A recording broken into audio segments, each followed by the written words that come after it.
Hello guys, this is Jeps from Server 106. Today, ang tatalakayin natin paano natin naabot yung 20k attack. Itong content natin, gusto ko lang ibahagi sa inyo paano ba ito naabot. Itong mga ibabahagi ko sa inyo guys, base lang to sa ating experience kung paano ko pinaabot to ng ngayon 24k na, no. So yun, sisimulan natin yan guys sa 5 tip na aking ibibigay para magbigay linaw sa inyo at magkaroon kayo ng kaalaman paano or ano ang dapat yung unang gawin. Ang pinakamahalaga na nagbibigay ng source ng attack na pinakamataas, number 1 ay flow rate. Kung titingnan nyo guys yung aking flow rate, punta tayo dito sa Forge, Inlay, and then yan. Makikita nyo,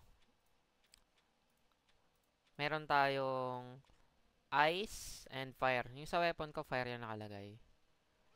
Kung titignan nyo, yung flow rate natin ay level 12, 165 over 276. Ang bawat dagdag ng isang flow rate, kapag yan na-i-max nyo, ay plus 300. Kapag tinanggal natin yan, tingnan nyo. 24 for 20. Kapag nilagay natin, 24 724. So, nadagdagan siya ng 304 damage. Nakita nyo yan? Kung kukompute nyo naman kung ilan ang attack na nakuha natin sa flow rate ay 300, 1, 2, 3, 4, 5, 1, 2, 3, 4, 5, 6, 7. So, 3 times 7, total of 21. 21 flow rate yung nakakabit sa atin. So, ita times 300 natin yan.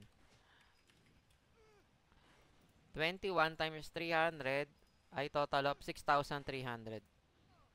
So, yung nadagdag sa akin na attack ay total of 6,300 nang dahil sa flow rate. Yan. Kaya ako, yan ang nasabi kong pinakamataas na source ng attack na pwede nyong, na may advice ko sa inyo na dapat yung pataasin. Na hanggat maaari, ma-level 12 nyo agad siya. Kasi yan yung isa sa mga pinakamalaking ambag sa pagpa-farm, pa-level, sa PvP, or sa overall performance ng karakter mo. Yan, kaya yun yung inuna natin guys.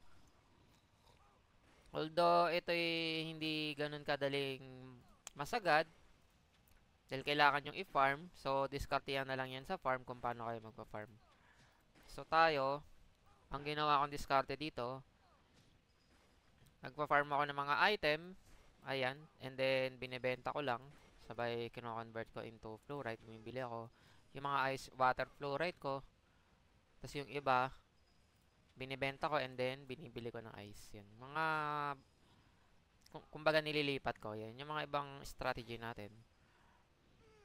Meron din naman akong binili MU coin, minado naman ako doon. But hindi ako talaga literal super bumibili. More on farming tayo.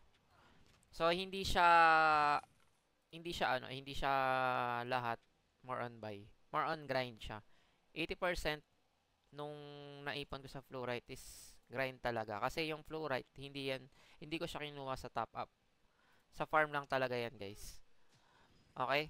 And then number 2, ano yung masasabi kong pangalawang pinakamahalaga na nagbibigay ng mataas na attack, na source of attack, ay yung boost. Ano nga ba yung boost, guys? Yung boost, guys, ito yung source ng attack na pwede nyong makuhaan. Every ups, nagdadagdag to ng attack. Ang ginagamit dito, guys, ay Jewel of Life. Ang purpose na ito, binuboost niya yung damage every level. Kung makikita nyo, yung boost level natin is plus 23. Total of 148, no? So, ilan yan? 1, 2, 3, 4, 5, 6, 7, 8. 8 na items ko ay merong boost o dagdag damage na almost, ayun, 148. So, puro plus 123. So, 148, no?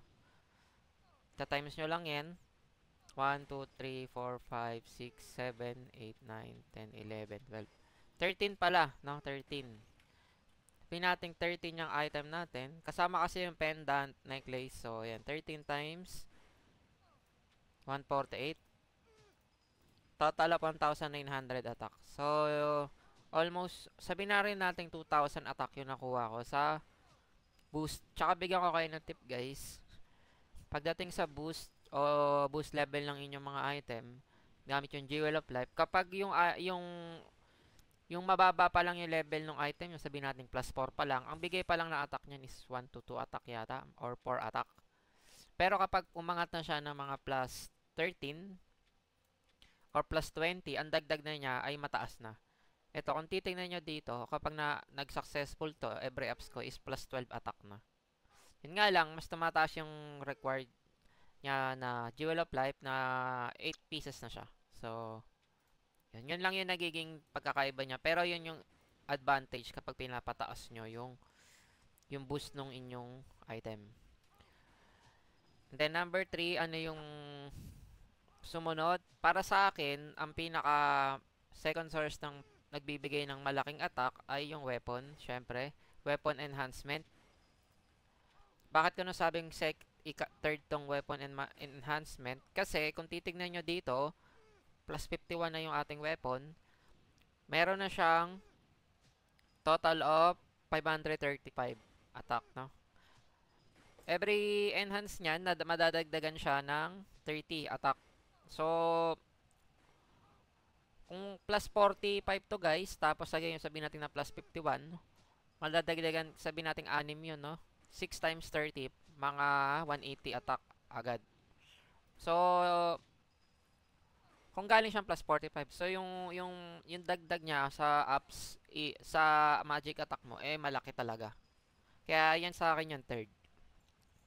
Sumunod naman tayo sa number 4 natin. Yung sumunod ay pendant and ring. Yan. Bakit ko nasabing pendant and ring? Ang pendant, guys, every enhance niyan ay nagdadagdag siya ng attack. Hindi siya gaya ng earrings, na kung titingnan yung earrings, depends, no? Ang pendant, guys, every ups nyo dyan, nadadagdagan siya ng attack. Kung titingnan nyo, plus 33 pa lang. No? So, yan, laging nababasa, kaya plus 33 pa din. Ayan, kung titignan nyo, sa every ups, may dagdag siyang 10. Kaya, kung plus 33 pa lang to, malaki yung posibilidad na makakuha pa tayo ng malaking attack dyan. No, kapag in-enhance natin yun. Pero sa ngayon, titignan nyo, naka plus 33 siya. Malaki yung dagdag niyan. Tsaka yung sumunod, guys, yung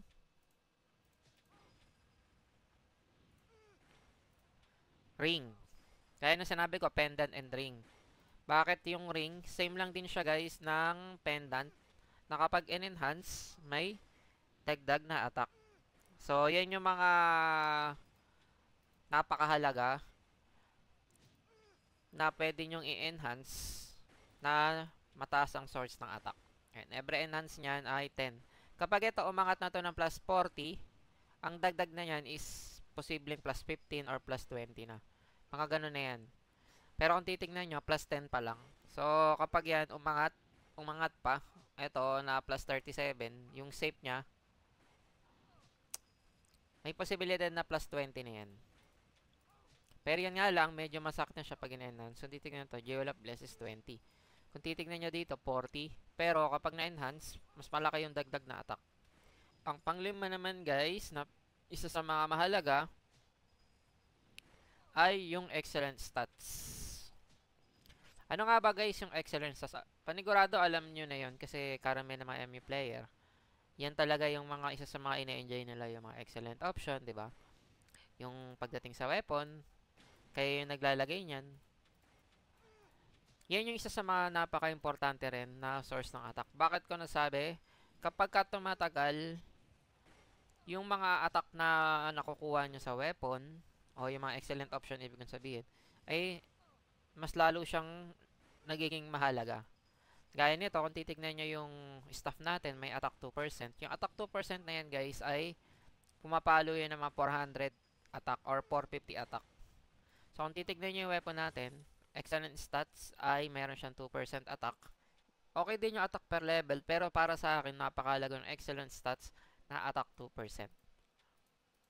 Gaya ng sinabi natin, excellent stats guys, hindi lang naman yan sa weapon, meron din yan dito sa earrings, sa pendant, at sa ring.